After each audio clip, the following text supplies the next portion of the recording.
우리의 일상은 자연스럽게 생활 속 화학 제품과 밀접한 관계가 있습니다.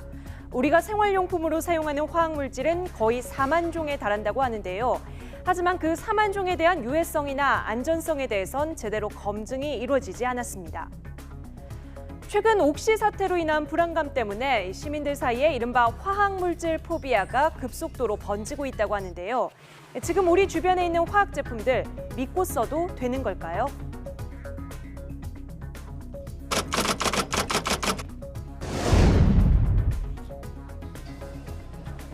화학물질이 들어간 생활용품 기피 현상은 곧 생활화학 제품 매출 감소로 이어지고 있습니다. 실제 한 마트에서는 지난달 18일부터 이달 3일까지 표백제 판매가 22% 감소했는데요. 탈취제와 방향제 역시 각각 16%, 15%씩 판매량이 줄어들었습니다. 업계는 이런 추세라면 화학 생활용품 판매 감소폭이 앞으로 더욱 커질 것이라고 예측하고 있는데요. 생활 속에서 많이 쓰는 물티슈, 뿌리는 방향제, 섬유 탈취제에 들어간 성분을 외국에서 조사한 결과 면역학적 독성이 있거나 다양한 호흡기 독성을 일으킬 수 있는 물질이 들어가 있는 것이 일부 있다고 밝혔습니다.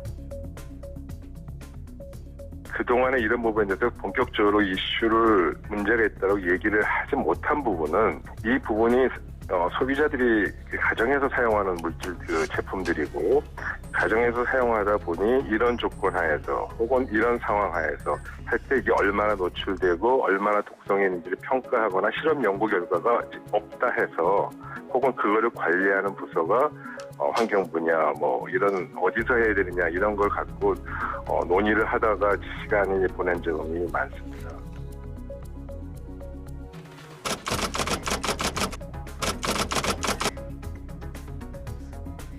화학물질에 대한 불신은 천연 제품을 구입하거나 스스로 대체 제품을 만들어 쓰는 자구책으로 이어지고 있습니다. 올여름을 대비해 아이가 있는 가정에서는 뿌리는 모기약 대신 천연 모기 퇴치제를 직접 만드는 주부들이 늘고 있다고 합니다.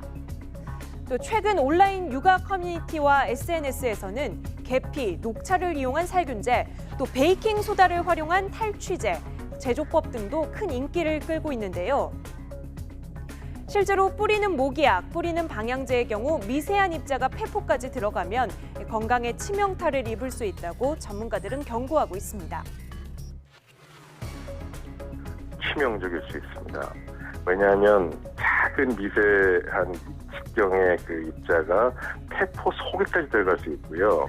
폐포 속에까지 들어가면은 이 피부가처럼 보호막이었기 때문에 곧바로 혈액 내로 들어와서 전신으로 퍼지게 됩니다. 그래서 이 호흡기를 통해서 들어오는 그런 이 화학물질의 경우에는 굉장히 문제가 되기 때문에 다른 피부에 바르는 것하고는 달리 기준도 엄격하고 아주 세밀하게 관찰하고 법규도 타이트하게 관리해야 하는 것이 맞습니다.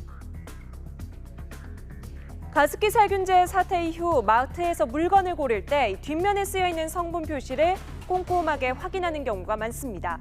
하지만 일반 소비자들로서는 이 성분이 구체적으로 어떤 물질인지 바로 알기가 어려운데요.